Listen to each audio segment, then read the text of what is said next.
now.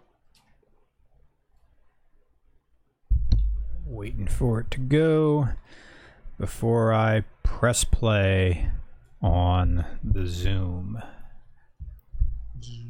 Mm-hmm. And there we are. Yep. All right, so let me share. All right, people are starting to come in. Right. Hello, Esker Outcome. Hello, Joseph Walling. Hello, Stephen Greer. Greetings from Harrisburg, PA. Something about your truck. What is it? Truck broken down. Salutations, yo. Hello from Andorra. Hello, Christian Larson. Mission Impossible 6 was amazing. Yes, we'll talk about that. Finally got the notification start at the beginning. 20 minutes in. FQ12, Mark Walker, Albeck 13, my daily upload, TMT, Save My Walrus 14, Peeber, M Jazz, Dan Dunlop, Wesley Green, Lightspeed, Nearly Epic, I Am Turtle, Epic O'Shea, CS Play, Eric Champagne, David C, Toto My Go, Nate 99, Chevy Lover 419, David 691337, creative, Cry Wit, Broken, JBS 225, Dominic Houston, Derek Thomas, Nick Bruh. All right, we are now ready.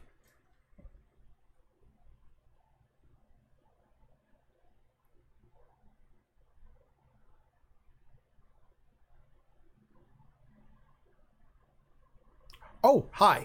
Welcome to RCR Podcast number 40, Mission Impossible Run. Yes, we have seen Tom Cruise in his runningest, jumpingest, Tom Cruisingest role yet. Climbingest, hangingest, motorcycle ridingest, no helmet usingest. BMW product placingest. Yeah. E30est. Yeah. It was... like, that was the one thing on Jalopnik they praised for an E30 showing up in there. And Mission Impossible moment number 1, Ving Rhames in the back of an E30. Yeah, it's just cartoonish, and then Simon Pegg is like, so who picked the little car? Yeah. But it was kind of out of control in the sense that the BMW product, everybody was either Tom Cruise drives like a 7 Series at the beginning or something, and I think all the bad guys drive a 5 Series. Oh, yeah. And then there's the E30 or E28, like around there. The old tiny car. Yeah, that's an E30. Yeah, all right. And then the motorcycle that he's riding is like a scrambler or something. It's some BMW. I have no idea what it is. And then the girl Bond, she's on a Triumph. Yeah. Indicating, like, what side is she? Well, she's British, so okay, British. Yeah. It's just hilarious because it's kind of the type of movie where, you know, they have a chase scene on every means of conveyance possible. There's a car chase that turns into a motorcycle chase, or no, a motorcycle chase that turns into a car chase. Then, but they get away on a boat, or there is a part where they're escaping on a boat from the previous chase. And then, but there is no boat chase. There is no boat chase, but they flee on a boat. And then, a helicopter chase. Yeah. I guess light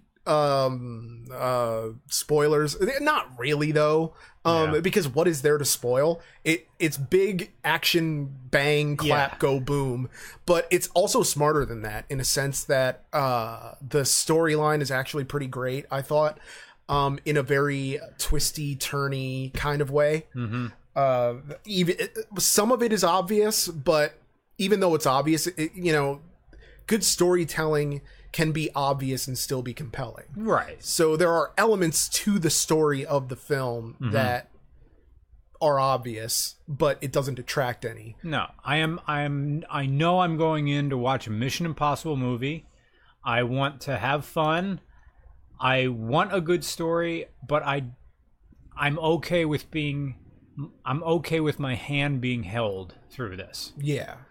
I'm glad that Alec Baldwin is present to provide exposition. Yeah. And to remind me what's going on. That's literally his job at the beginning of the movie, of just to come in and be like, well, you know, Ethan, He's basically that cop in every 80s action movie of like, you're out of control, you're reckless, Yeah, damn it, yeah. you do it by the book. But in a different kind of way, because he actually does support him. To Burgundy Burnouts, we're splitting this podcast in two, so the first half is just going to be Brian and I speaking, and then we're going to take a 15-minute break, turn Super Chat on, come back for the rest, possibly break into some whiskey, I don't really know. Yeah, But I have a bottle here that I'm saving for the second half. Nick and I are just going to talk between ourselves and have more of a podcast style for about 30 minutes. Yeah. So stick around and then we'll get to your questions in 30 minutes. Yeah.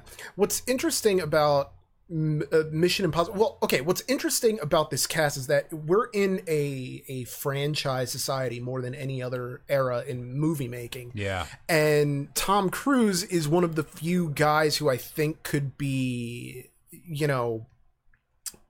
he's a consummate movie star. He kind of rises above the idea of just being in a franchise. Yeah. Now, granted, The Mummy last year kind of proves that he's not necessarily a draw on his own. Like, the Mission Impossible name carries certain weight to it. But... What happened with The Mummy? Oh, it bombed. But they chose... I didn't even know... It was a terrible movie, too. And that's the thing. It was a rare Tom Cruise movie that wasn't good, like, to me. Because Tom Cruise, say what you will... Like, I don't care that he's crazy. Like, no. Scientology is an objectively horrible thing, probably. I don't know enough about it to really say one way or the other, outside of that Rogan podcast with Leah Remini. And then the other one with the Miscabage's dad. Yeah. But for the most part, like, I don't really care what someone does on their off time, as long as they're bringing the goods when the camera's rolling. Right. And Tom, he's somebody who... He has no reason to do all of his own stunts. He has no reason to have his cardio game be as good as it is at 55. Like, my favorite chase in the movie wasn't, like, the car or the bike or the helicopter. It was the running. Tom Cruise runtime. And then the bad person is literally just walking. You said that when we got out, like, Kevin or Harry. Well, that's a spoiler. But Harvey. The identity of the bad guy is spoiled. Oh, sorry. No, but you didn't actually say his name though. But basically the person who Tom Cruise is chasing is never walking. Runs in the entire movie. It's almost a reverse horror movie thing where like the teenager is running to get away and Jason is just, at a creep. Yeah. And then, it's just it's fantastic in the sense that I don't know. I really loved the movie. I was never bored. There is no fat on that script whatsoever. Like, they need every scene in it. And I think Tom Cruise is one of those guys who just sort of... I don't want to say he gets better with age, because I like... The majority of the movies of his that I like are from pre-2000. He peaked with Magnolia, but as an actor, he peaked with Magnolia. Fantastic. He plays like this sex guru, and it makes you look at Tom Cruise. It's the least Tom Cruise movie. Is it creepy Tom Cruise? In a way, but not like serial killer creepy. Just, he's a douchebag kind of way. But then, they reveal hidden depths to him. But my thing with this is that it's these Mission Impossible movies get better with each one. And each one is very distinctive because, the first one is very much a Brian De Palma movie. The second one, I forget who did it. I think it was John Woo. Then the third one is like J.J. Abrams. And doves on point all the time. Doves and double guns and all that. But it's very much something that I love to watch evolve. And I hope these movies never stop, because he's like our James Bond. He's like America's James Bond. Ethan Hunt, I mean. Yeah. Because that's kind of... He doesn't have the time for, martinis and anonymous sex with random women. Like, his heart belongs to one woman. And throughout the entire, however many... 6 movies now. Yeah. And it's just interesting that he's more or less kept... the same group of guys around, the same team for the most part. Ving Rhames showed up in the second movie. I don't know when Simon Pegg showed up. I think he showed up in the fourth one, if I had to guess. But I think that is a pretty tight... It's a tight group. 3 core guys. Which is funny because it's 2 tech guys. Like, you get 2 tech guys on that team. Yeah. But it still works because you get Rebecca Ferguson, who's, you know, the Ilsa, who's in there as sort of the second, like, field agent who can, like, kick ass and take names and ride a motorcycle. I mean, they don't even try to hide, like, the person's helmet is down the entire time, but they don't even try to hide that it's a woman riding the bike.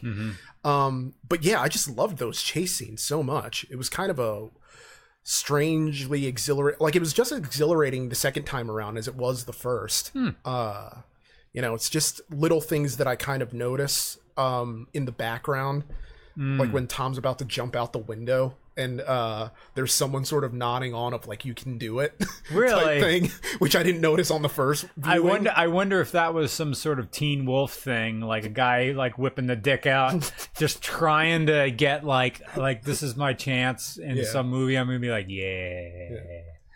But I don't know. What did you think, like, as a movie overall? Because I know that the last movie that you and I saw in theaters together was Fury Road, and that was like a bunch of years ago with Dan Solner, I think. Yeah, we saw it with. Yeah, we saw it. In the same theater too. Yeah, we did. I went in with no expectations. I have this thing with movies that I think they're too loud. So I'm there with my earplugs, and you saw me, they were in the previews. I like that Fox Theater. Yeah. That's pretty nice. I meant to text you beforehand to say to bring earphones earplugs, because the theater normally doesn't play it that loud, but for whatever reason, I guess it's because it was like that special surround or whatever for Mission Impossible. It was super loud. Yeah. And normally it doesn't bug me, but Mission Impossible it kind of did. But this second time it didn't. I guess it was the first time. When I saw Skyscraper with The Rock in it, that was when it was kind of like, okay. You saw Die Hard with The Rock? Yeah, Die Hard with The Rock. And tell me about Die Hard with The Rock. I think I talked about it on one of the podcasts, but it's basically the most like Dwayne Johnson movie you'll ever see in your life. Yeah. It's him going around. Now, the thing about... Does he hang from anything by one arm? He hangs by all of the things. Or off of all of the... It's almost like if they made a movie out of Uncharted, which like those video games are already a better movie than they'll ever make out of Uncharted. But basically, you know, there's a point where, because he has a prosthetic leg, and there's a point in the movie where there's like a rope caught around his leg and he's dangling off the side of the building, and then the foot or the leg starts to detach as it's hanging. It's just such a ridiculous movie that you have to kind of accept on its face is ridiculous, because we're supposed to accept that The Rock is somehow this everyman who's been dragged into things. But even though they give us the like he's ex special ops and all that other stuff, but even then it's like most men, your average everyman is not built like The Rock. And at least with Die Hard, you could kind of buy that Bruce Willis was like, oh, this shit. You know, but it literally is Die Hard in China.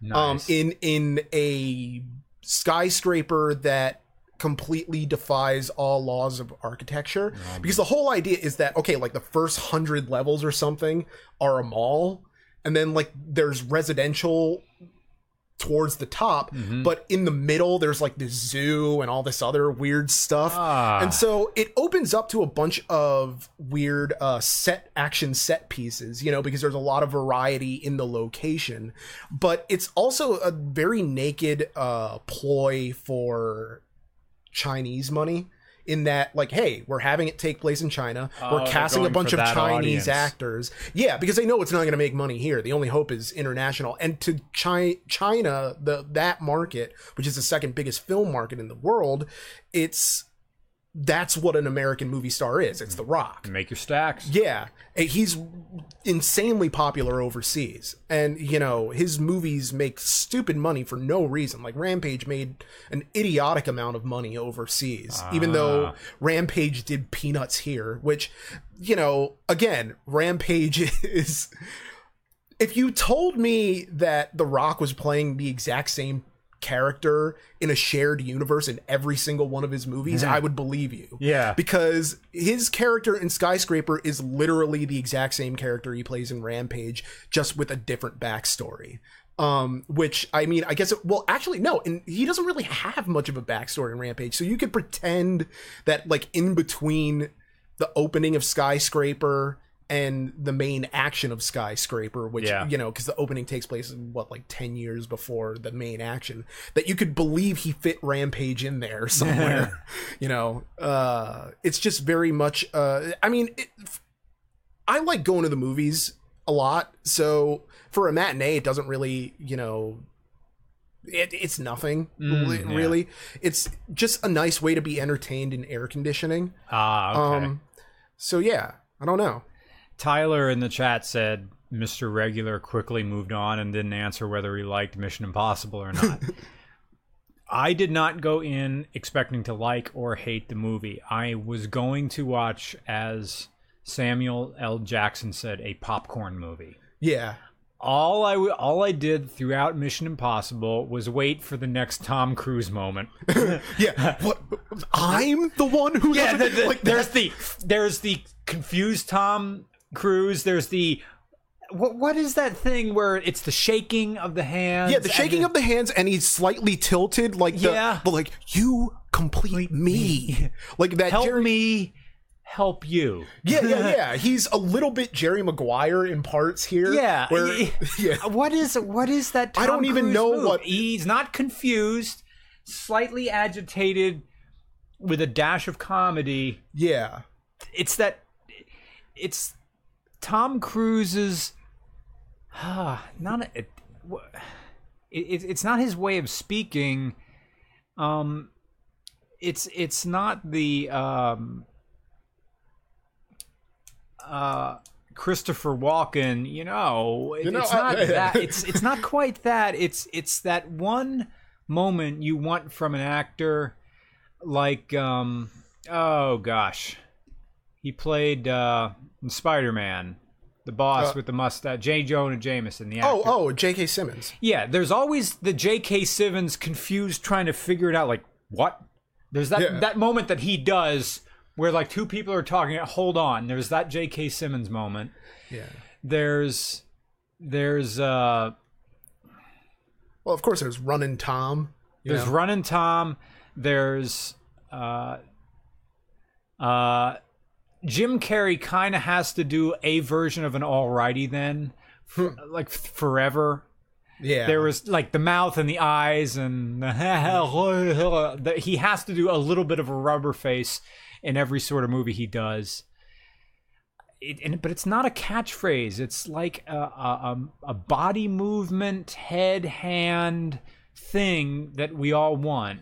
Yeah. And that if you do believe that in the character, those types of moments are the ones where you're like, oh, that's right, he's Tom Cruise. Yeah. That thing. Yeah. I'm trying to think whoever... Does Tom Hanks have a Tom Hanks move? Oh, a mannerism? Oh yeah, that's what we call it. Duh. It's a scenic route to just say a mannerism. Yeah. There's maybe Tom Hanks has a okay. There's a move in Saving Private Ryan where he's kind of nodding for a little bit, like acquiescing to something. Yeah. Like, okay, all right. The Tom, the actorly version of presenting your belly for to a predator. He pees in every film. Hanks. I wonder if that's true. If Tom Hanks actually does take a leak in every movie. I think. Did he take in Saving Private Ryan? Did he take a leak? I could imagine it. That's the thing of like, that's one of those things that someone will say where you're like, I don't know enough to prove it wrong. There's the Nick Cage, like, freak out moment. Nicolas Cage has like a slightly losing his cool mannerism. Tom Sizemore gets shot. Yeah, in a lot of movies, like getting shot, but kind of being pissed off about it. Yeah, it's like Tom Sizemore is either, you could weigh the number of DUIs he gets in real life or number of times he's in trouble with the law against the number of times he gets shot in a movie. He's kind of like the weirdly, he's the version of Sean Bean that survives most of his movies. Because Sean Bean dies in like everything. Like Steve Buscemi? For the most part, yeah. Actually, no. Tom Sizemore doesn't survive Saving Private Ryan, does he? No, he doesn't. No, he doesn't. All right, never mind. Tom Hanks doesn't survive Saving Private Ryan. And that's a thing, and that's a big thing in the end because when they pan in on his eyes, they make you think that the old man at the end is Tom Hanks.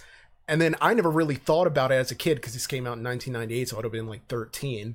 That he's not supposed to be like if the old man at the end were Tom Hanks, he would have been like way older than that old man visiting it's the framing device type thing. But yeah.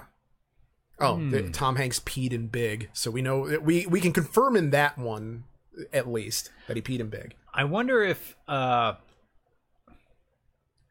because of Ocean's 11, Brad Pitt has a talking and eating moment in every film. I don't know. I mean, I don't think he did that in Benjamin Button, but he's the kind of guy who has this sort of incredulous, but sly incredulity to it. Oh, that's a good word. He's just too cool to actually be in the movie right now. Yeah. It's George Clooney has it too. Yeah. Of like he looks like he's here for a paycheck, even when it's a passion project. Yeah. Like for Good Night and Good Luck, which a movie he desperately wanted to make and directed it himself. You know, he still looks like he's just there cashing a paycheck. You know, it's just Yeah, and he had no reason to be in that zombie movie, that vampire movie with Quentin Tarantino. Dusk Till Dawn. Yeah, but that was before he became like the George Clooney.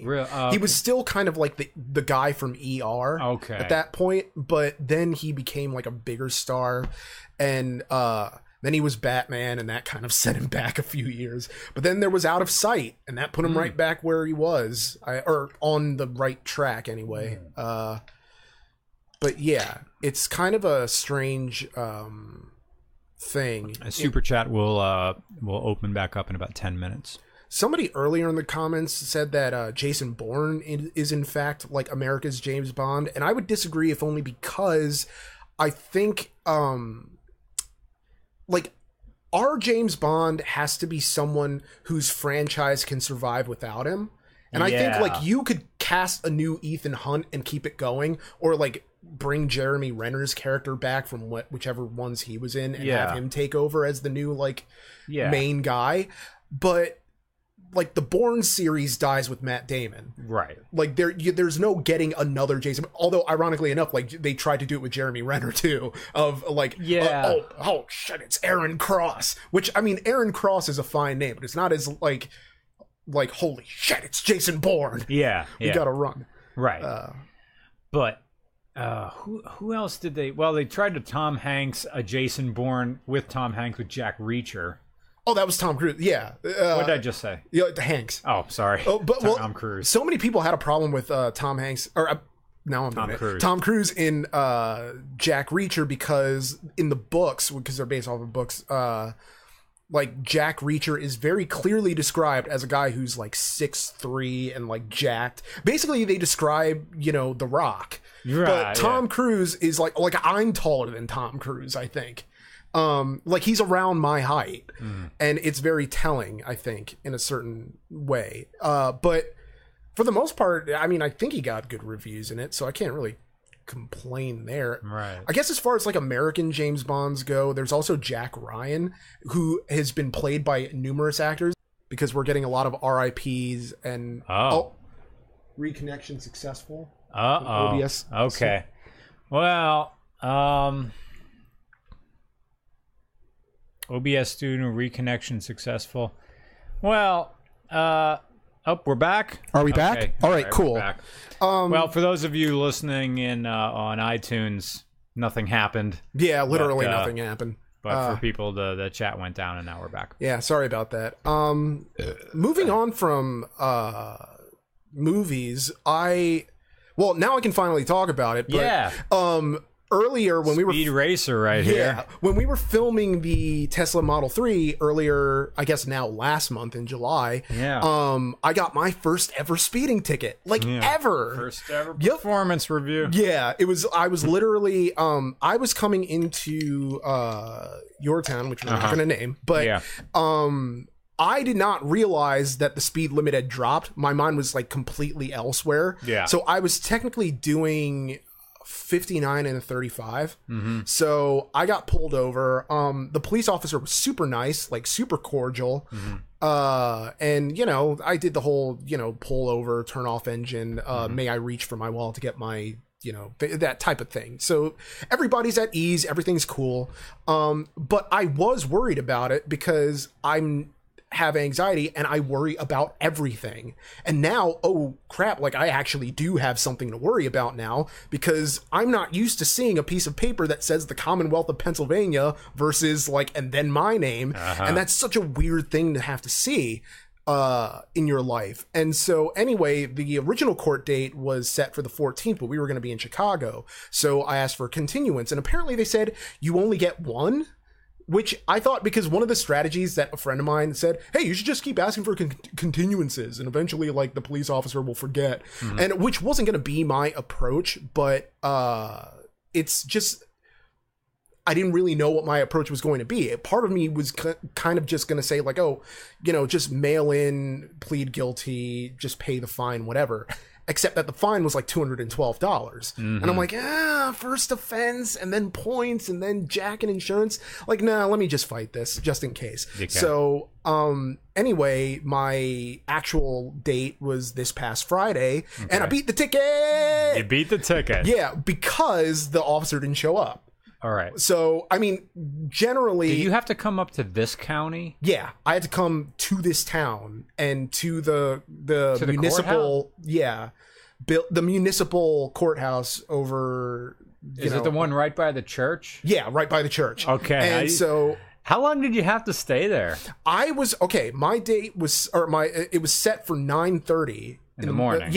So I got there at 9:15. And so I sign in, I'm waiting. And I'm there wearing, it was this color shirt, but with, slacks. Yeah. Because I wanted to look nice, but I didn't want to look like I was, compensating. Yeah. And basically, I get in there and I'm waiting for 15 minutes and then two women walk in and they're pushing a double stroller with these kids and they're literally just wearing cut off shorts and with their tats all showing and like a pencil tucky, flip-flops and toe rings and all that. And then they sign in and then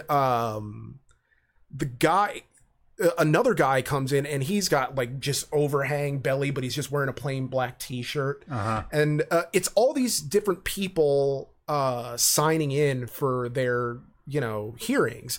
And apparently that guy with the overhang was the plaintiff against the two women. So they're just sitting there not saying anything to each other. Really? Which I'm like, how is that even? Did you find out what their court case was about? No idea. Okay. Theirs was before mine and they were gone for about a half an hour before then they called me. And basically, the judge was over an hour late. So all the cases were a half hour behind schedule. So it was close to 11:30 noonish by the time I actually got out. And so did you get into, I know where the courtroom is in that building because I used to be the secretary we had a local Grange here. So I was a secretary for our Grange and it was in the courtroom. Because that's the biggest room in that building. Yeah. So I know where you are. And there's nothing in that room. No, there's absolutely nothing. It doesn't look like a courthouse. No, it doesn't. I mean, there is an elevated section where people can sit, but it's like a conference table. Yeah, it's a conference table and then two, nice little oak tables or whatever. But with strangely cheap looking chairs. Oh yeah. They're like a church hand-me-down. Yeah. That was the first idea. Yeah. I was thinking. Yeah. But yeah, it's kind of I go, or he calls my name. He's like, Roman, all right. I'm like, yes, Your Honor, that's me, sir. And he's like, well, it looks like the officer didn't show, so unless you want me to find you guilty, it looks like you're free to go. I'm like, really? But I didn't say really. I was just kind of, I was like, thank you, Your Honor. And then he said, well, just meet me in the courtroom. I'll cut you a check because because I paid the full fine as collateral for my appearance at trial. Okay. And so now that I was found like not guilty, I say not guilty because realistically it's kind of, it was a technicality. Yeah. But what can you say?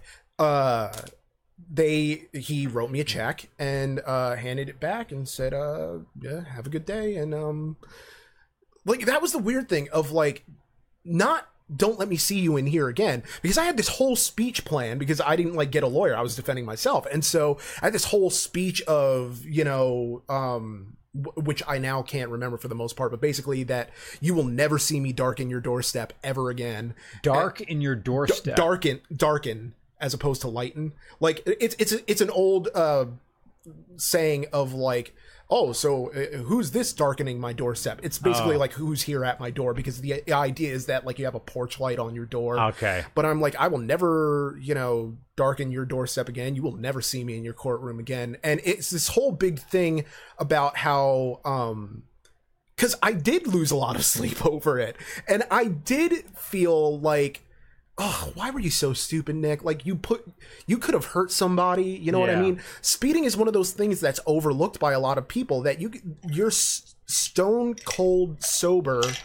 Yeah. And alert and aware, and you're still doing the wrong thing, and you could still have hurt somebody doing it without intending to. And so, I mean, what's the best way not to speed? Just don't speed. Like, pay attention, be mindful of how fast you're going. And now it's kind of a wake-up call to me of just like, hey, just pay attention to everything in front, all the readouts, everything. You just speedometer. See, I'm losing my perspicacity, as Lisa Simpson would say. But I don't plan on making that mistake again, because I kind of want to keep a clean driving record. I don't want any points on my license. And you know how much I was like freaking out when I first got it, of just like, are they going to take my license? Like it's a complete moron. Ticket. Yeah, it was. And we were filming with the two gentlemen who we did the Tesla Model 3 with, and they were giving advice to. And I drove that Tesla a lot faster. Yeah, than you were. That car can move. Yeah, only on RCR do we film a Tesla Model 3 and then 15 minutes later, I'm the one who gets pulled over. Flogging that car on a back road. Nothing. But yeah. You know what the weird thing about like the officer not showing up is that the police station is part of that building. Yes, that was when the minute I showed up and I saw a police officer arriving, and it wasn't my police officer, but I saw him arriving in. I'm like, oh, okay, well, I guess I'm gonna have to fight this thing, because on the way there, I still had the mild hope that maybe the police officer doesn't show up. But the minute I arrived and saw that, they're connected. Oh, it's the same building. It's the same building. There's no reason for him not to show, other than that, like, he thought I deserved a break, or he had something more pressing, like he got a call or something. I talked to a mutual friend, an officer of the show, and about this, and I told him, he asked me, he said, how's Nick doing with his ticket? And I said, oh, yeah, he won. Or the officer didn't show. And like, huh. And what probably happened was either he felt sorry for you and chose not to show up. 2, there was a miscommunication between the magistrate and him when he was supposed to show up. Or 3, it was his day off and he said, "Fuck it, I am not doing police. This is my day off." Yeah, because it was a Friday, so yeah. I mean, he probably had plans, went out, has a family, all sorts of things. Like, we have dinner reservations. Yeah. Fuck this. Yeah, and I mean, I'm seriously, like, this is not a problem I plan on having again. It's just which is like, because like I have gotten tickets before, but it's all for like mal parkage of just like being in the wrong spot at like when at the end of our one riding day like 2 months ago, like you saw me, like we both got back to my car as he was writing me the ticket, and I was like, oh well, I guess I'll go pay this now, and it was like $20. It was whatever, but yeah, I guess the moral of the story is like just don't speed. Like it's stupid. It's not worth the next Mustang you get is gonna have a V8. Yeah, but I mean, you can go faster. Yeah, I mean, it's still not worth, you know, the risk of points or increased insurance or fines or court costs or losing any sleep because you're anxiety prone like I am and already have trouble sleeping most nights anyway, which isn't actually true, to be honest. But well, the sleeping most nights, like it's just I don't really fall asleep till like 4, and then I wake up at like 11, and then I do my things. And so when do you fall asleep? Like 4 a.m. ish. Wow. Yeah, no, it's hard for me to fall asleep. I'm just like watch YouTube videos until I, you know, get knocked out. Someone in this building is smoking weed. Do you smell it? As I was coming in, and I didn't want to say anything because I'm just like, well, it's not me. No, I know, because it kind of abruptly stopped. I think I know who it is. Or someone's having a party. Yeah, and on point, John Marston asked, do you guys get high before these? No. And no, but... No, sometimes we drink. And speaking of which, we've been going at this for like 35 minutes. All right, that sounds... Well, unless there's anything else you want to add, but... Nothing we had added. It was Mission Impossible talk. Mission Impossible and the speeding ticket, and that was about it for us. Now we are going to take a short break and then get into that chat. I am. All right, see you guys soon. See you guys in a bit. Smoke weed every day. Smoke weed every day. Yeah, it's still going. Okay, I gotta shut this off and I gotta close the windows, and we'll be right back. Probably like really, really soon. Yeah. So just hang tight.